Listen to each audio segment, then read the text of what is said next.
नमस्कार जंटू में स्वागत है आपका। मैं हूं योगेंद्र। आप देख रहे हैं खास खबर। खास खबर में हम बात करेंगे उत्तर प्रदेश के 5वें चरण के मतदान की। दावे अपने अपने हैं। नरेंद्र मोदी ने छठे चरण की भी तैयारी जारी रखी। सभी राजनीतिक दल आगे के चरणों में भी पीछे रहना नहीं चाहते। खैर बात 5वें चरण की है। सभी अपना ताल ठोक रहे हैं और कह रहे हैं कि सरकार बनेगी। लेकिन इसी बीच मऊ में प्रधानमंत्री ने एक बात कही है कि बीएसपी और समाजवादी पार्टी मिल करके साजिश रच रही है कि किसी भी तरह से त्रिशंकु विधानसभा बने ताकि वो बार्गेनिंग कर सके। और उधर मायावती ने आजमगढ़ में साफ कहा है कि गोद लिया बेटा वापस जाएगा और बीएसपी पे जनता ने भरोसा किया है और पिछले चरण की वजह से प्रधानमंत्री बौखला गए हैं। इसी तरह से अखिलेश यादव ने भी गोरखपुर में कहा है कि अच्छे दिन वाली सरकार ने पिछले दिनों जनता को बहुत तकलीफ देते हुए लाइनों में लगाया था। अब यही लाइनें सरकार को सबक सिखाएंगी और बताएंगे कि गरीब का पसीना किस तरह से बहता और अंजाम कहां तक पहुंचता है। चलिए हम चर्चा शुरू करेंगे, लेकिन फिलहाल आप सुनिए जरा जुबानी बाण किस तरह से चल रहे हैं उत्तर प्रदेश में। कि दाल में थोड़ा नहीं बल्कि पूरी दाल ही हमें काली की काली ही नजर आती है।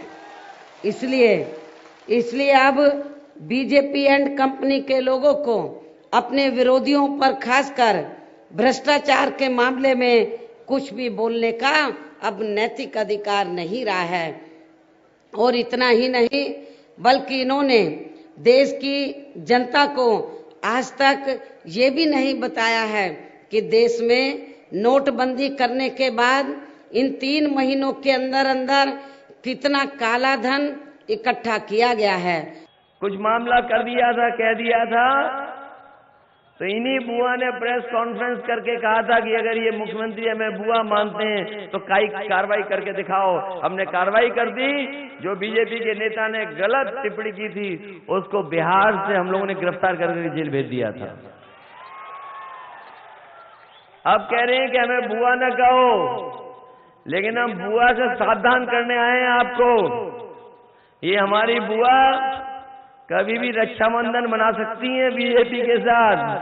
सपा और बसपा दोनों को तीसरे दौर के बाद जब ये पक्का हो गया, अब उनके जीतने की संभावना नहीं है। तो पिछले कुछ दिनों से इन्होंने एक नया खेल चालू किया है, एक नई तरकीब चालू की है। और उन्होंने चालू क्या किया है? हम हारे तो भले हारे, हमारी सीटें कम हो जाए तो हो जाए, लेकिन किसी को बहुमत नहीं मिलना चाहिए। मैं समाजवादी और बसपा के नेताओं से कहना चाहता हूं, आप भारतीय जनता पार्टी को पराजित करने के लिए जितना करना है करिए, कोई प्रॉब्लम नहीं मुझे, लेकिन उत्तर प्रदेश के भविष्य के साथ खिलवाड़ मत कीजिए।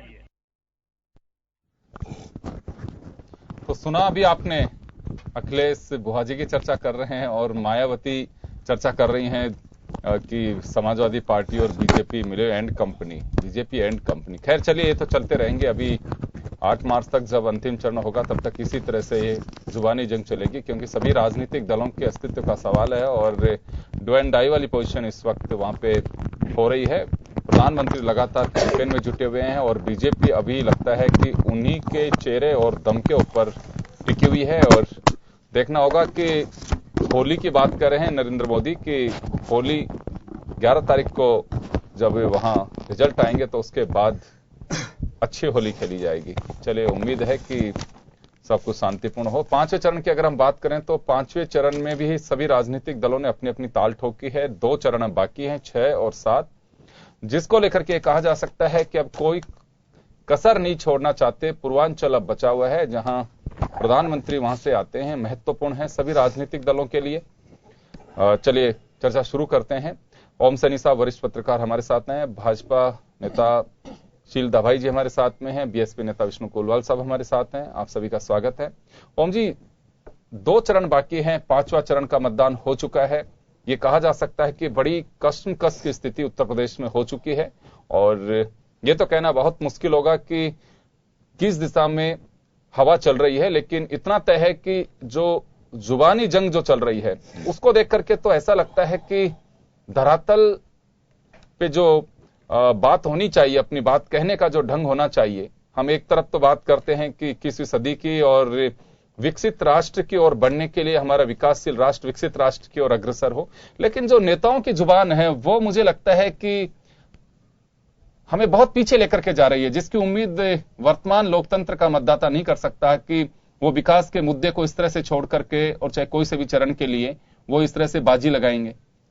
देखिए योगेन जी, हमने ये चारों पांचों चरण हम लोग डिस्कस किए हैं और हम लोग पहले से इस नतीजे पहुंचे कि जिस तरह की भाषा हमें यूपी के इन चुनावों में देखने को मिल रही है, खासतौर से, और बाकी 4 राज्य छोड़ दीजिए उनमें भी होता रहा है, लेकिन यूपी में जिस तरह कटुता आती है वो तो सचमुच में आश्चर्यजनक है। और आश्चर्य इस बात का होता है कि शीर्षस्थ नेता बोल रहे हैं, एक तरफ अगर बसपा के नेता बोल रहे हैं तो दूसरी ओर कांग्रेस के नेता बोल रहे हैं और तीसरी ओर अखिलेश के साथ साथ में प्रधानमंत्री जिस तरह की भाषा बोल रहे हैं वो आश्चर्यजनक है। क्योंकि मैं समझता हूं कि ज्यादा जिम्मेवारी हमारे प्रधानमंत्री पे है कि वो कम से कम इसको नियंत्रित करते, तो मेरा ख्याल है कि हाल नहीं। तो बहरहाल ये 5वें चरण का जो सिलसिला चल रहा है इसमें तो सब कुछ दांव पे लगा समाजवादी पार्टी का। 2012 में समाजवादी पार्टी ने 52 में से 37 सीटें जीती थी, भाजपा के पास 5 थी, कांग्रेस के पास 5 थी और बसपा के पास में 3 थी, पीस पार्टी के पास में 2 थी। ऐसी स्थिति में इनके पास में खोने को कुछ भी नहीं है, लेकिन समाजवादी पार्टी के पास में बहुत कुछ खोने को है। जो उसका एक तरीके से उसके समर्थक जो 12-11 जिले हैं वहां ये चुनाव हो रहा है। ऐसे में प्रधानमंत्री पूरी ताकत लगा रहे हैं और साथ साथ में बसपा के नेता मायावती जी जैसे बोल रही हैं, वो तो भाजपा को पता नहीं क्या कंपनी और क्या क्या बोल रहे हैं। तो अब ये बड़ा आश्चर्य हो रहा है कि राजनीति शास्त्र के विद्यार्थी और हम लोग क्या सीखेंगे, देश के नौजवान क्या सीखेंगे कि हमारे राष्ट्रीय नेता, हमारे स्थापित नेता किस तरह की भाषा बोलते हैं, जिनसे हम समझते हैं कि शायद देश में किसी बदलाव के लिए वो लोग जिम्मेवार हो सकते हैं। बहरहाल ये कटुता तो मेरा ख्याल है कि आने वाले जो बाकी के 2 चरण हैं उनमें भी इसी तरीके से बढ़ेगी, बढ़ सकती है, इससे कम होने का नाम नहीं हमें इसे बर्दाश्त करना ही पड़ेगा। क्योंकि चुनाव कमीशन ने भी कह दिया कि आप इस तरह की भाषा ना बोलें जिससे जाति और धर्म का सिलसिला हो, लेकिन मेरा ख्याल है कि चुनाव कमीशन इसमें कुछ नहीं कर पा रहा।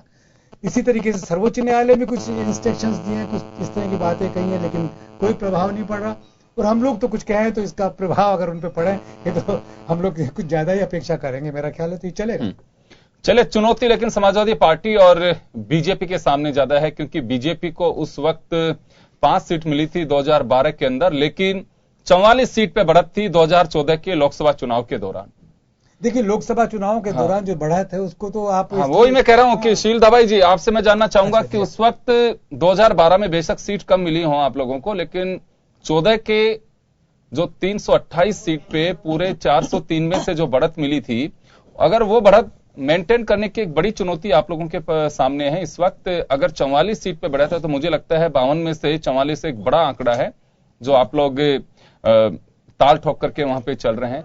लेकिन लगता है समाजवादी पार्टी भी पूरी तरह से टक्कर दे रही है, क्योंकि उनके पास भी पहले 37 सीट थी। अब तो ये माना जा सकता है कि मोदी साहब ने अपने जो 5वें चरण के कैंपेन के दौरान इतना वक्त, वैसे तो हर चरण में ही है, लेकिन अभी जो रिमेनिंग जो चरण है उनमें तो जबरदस्त तरीके से वो बिल्कुल ऐसे है कि जैसे गुजरात में चुनाव हो रहे और वहां मुख्यमंत्री के दावेदार मोदी हों, तो उत्तर प्रदेश में इसी तरह से उन्होंने एक तूफानी चुनाव प्रचार किया है। अब तक हमने किसी प्रधानमंत्री को इस तरह से तूफानी दौरे करते हुए नहीं देखा।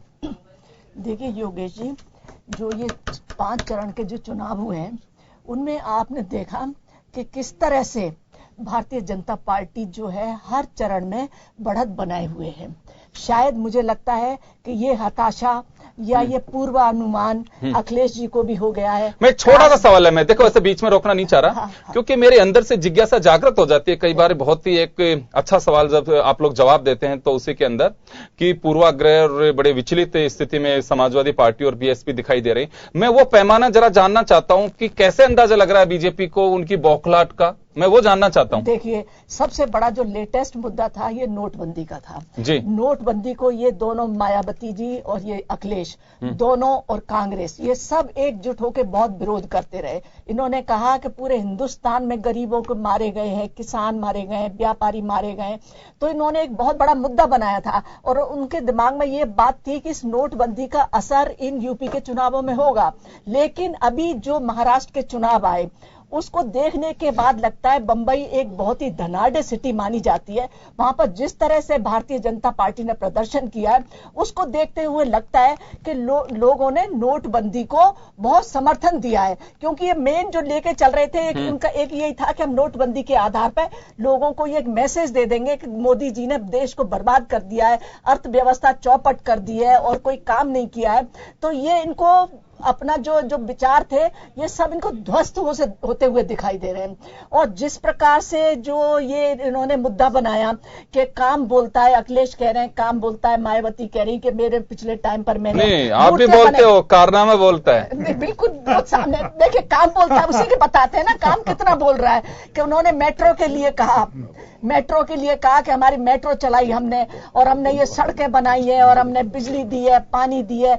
तो जब धरातल पर आप जाकर देखेंगे तो वहां पर ना तो कोई सड़कें दिख रही हैं, ना बिजली की व्यवस्था हो रही है, कानून व्यवस्था वहां पर बिल्कुल चौपट हो चुकी है। और जो परिवार का जो झगड़ा है, जो सबने देखा कि किस तरह से अपने उसके पिता में और चाचा ताऊ भतीजों में जिस तरह लड़ाई हुई, वो पूरा षड्यंत्र था। उसके पीछे ये था कि अखिलेश की जो छवि बिगड़ रही थी, उसको भ्रष्टाचार के जो आरोप लग रहे थे उस छवि को सुधारने के लिए इन्होंने एक वेल प्लान्ड जो ड्रामा रचा वो जनता के सामने आ चुका है। और जो वादे किए वो सारे पूरे नहीं हुए। वहां पर बिजली की पर एक बात मैं जानना चाहता हूं शीलदवाई जी, मैं एक बात जानना चाहता हूं कि दूसरे के ड्रामे हैं वो तो उनसे पर्दा उठ रहा है, बीजेपी के ड्रामों के लिए भी ये लगातार कांग्रेस, समाजवादी पार्टी और बीएसपी आरोप लगा रही है। नोटबंदी की बात हो चाहे दूसरी बातें हो, उनको लेकर के भी आरोप लगा रहे हैं। तो ये बताइए कि आपका ड्रामा असली है? देखिए हमारे कौन सा ड्रामा करा आप बताइए, कौन सा ड्रामा आपको लग रहा है? कोई भी ये भी सुशील शर्मा जी और विष्णु कुलवार साहब बताएंगे। नोट यार ये बात सच है आपकी, ये बात सही कह रहे हैं आप कि नोटबंदी जो है, नोटबंदी जो है, एक बात तो कहनी पड़ेगी शीलदवाई जी, ये बात तय है कि नोटबंदी जो है, नोटबंदी का ये बात सही कह रहे हो कि नोटबंदी का असर उत्तर प्रदेश में बहुत पड़ेगा, इसमें कोई संदेह नहीं है। खर्च कहना बहुत जल्दबाजी होगी, लेकिन ये बात सत्य है कि नोटबंदी का व्यापक असर देखा जाएगा। चाहे देखिए जिस मकसद से नोटबंदी लगाई गई होगी उसका भी एक असर देखा जाएगा कि ये काला धन और ये सारी चीजें, चुनाव कैंपेन पे पैसा खर्च होता है, वो सब चीजें भी इस पर असर होगी। लेकिन अभी तो हम कुछ कह नहीं सकते कि बहुत जल्दबाजी होगी कुछ कहना। ये तो 8 तारीख के बाद कहने की आजादी हमारे लिए भी होगी और आप लोगों के लिए भी होगी, और 11 तारीख को तो सारी चीजें सामने आई जाएगी। तो आप बौखलाहट की डेफिनेशन आप मुझे बता रही हैं कि बीएमसी के अंदर जो सीटें मिली हैं बीजेपी को, उसकी वजह से इनको लग रहा है कि ये तो हाथ से जाती हुई सत्ता है और फिसल रही है मिट्टी हाथ से, इसी वजह से लोगों में बौखलाहट है। चलिए कुलवार साहब, अभी आपने सुना शीलदवाई जी को बड़ा डेप्थ के हिसाब से बता रही हैं कि जो मेजोरिटी और बेनिफिट मिल रहा है कहीं पे भी इलेक्शन हो रहे हैं नोटबंदी के बाद में, तो उससे लगता है कि उत्तर प्रदेश भी हाथ में आने वाला है बीजेपी के, क्योंकि एक आधार जो है बीएमसी के चुनाव का या मध्य प्रदेश महाराष्ट्र के चुनाव का, उससे लगता है कि लोग खुश हैं। देखिए योगेंद्र जी, समझ में नहीं आ रहा कि ये नगर पालिकाओं का चुनाव को विधानसभा चुनाव से क्यों मिला रहे हैं और विधानसभा को लोकसभा से क्यों मिला रहे हैं। सवाल है कि 2007 में जब बहुजन समाज पार्टी की वहां पे 37 सीट थी, उसकी बात नहीं की जा रही है।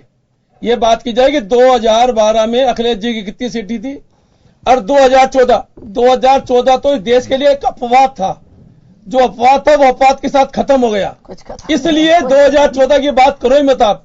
2014 से पहले भारतीय जनता पार्टी की क्या स्थिति थी, यह भारतीय जनता पार्टी को पता है। भारतीय जनता पार्टी के नेताओं ने अपनी भाषा पे असंयमता इतनी जारी की कि आज इनकी भाषा का आज खुद प्रधानमंत्री जी को बोलने लगने लग गए वो श्री अखिलेश जी। क्यों भाई, क्यों? आज फिर वो न्यूज टॉक्स बोल रहे थे कि बुआ, अरे मोदी जी को पता नहीं कि बुआ और भतीजा क्या होता है। मोदी जी देश के प्रधानमंत्री हैं, उनको तो अपनी भाषा का संयमता रखनी चाहिए। क्या भूल गए क्या बहन मायावती का साथ? इस प्रकार की भाषा बोल के देखिए प्रधानमंत्री जी को भी ये तो लगने लग गया कि बहुमत तो नहीं आएगा। अब वो त्रिशंकु की बात करने लगे।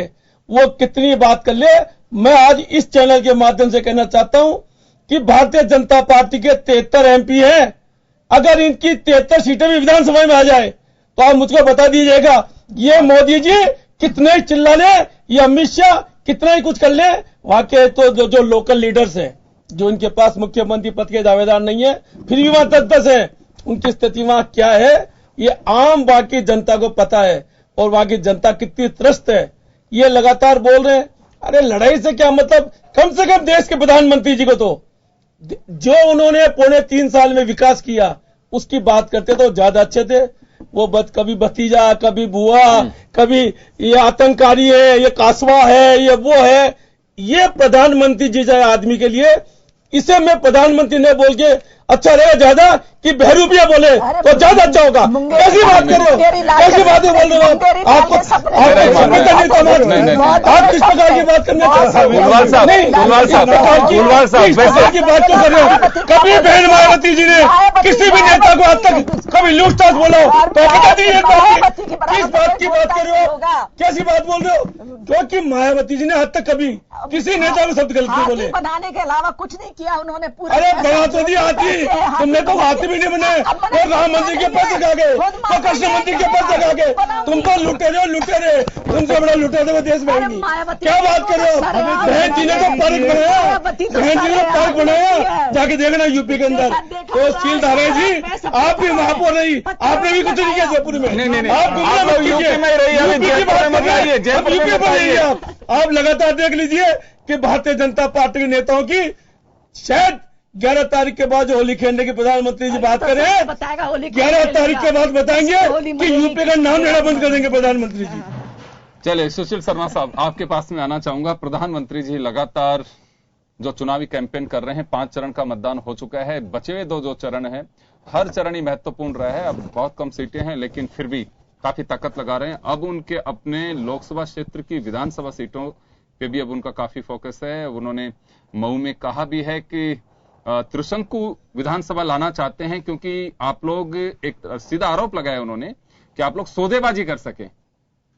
देखिए, प्रधानमंत्री जी जब से प्रधानमंत्री बने हैं और उससे पहले इन्होंने कहा था कि गंगा ने मुझे बुलाया है, वो गंगा का बेटा है, गंगा के बेटे ने वहाँ क्या किया वो आपके सामने है। आज भी गंगा इंतजार कर रही है कि उसकी सफाई होगी, आज भी वाराणसी इंतजार कर रहा है कि वहाँ विकास होगा, आज भी यूपी के लोग इंतजार कर रहे हैं नौजवान उनको रोजगार मिलेगा, आज भी वहाँ का किसान इंतजार कर रहा है कि 15 लाख रुपए उसके खाते में जमा होंगे। आज भी महंगाई और बेरोजगारी से पीड़ित हैं लोग, वो भारत सरकार की निष्क्रियता, निकर्ण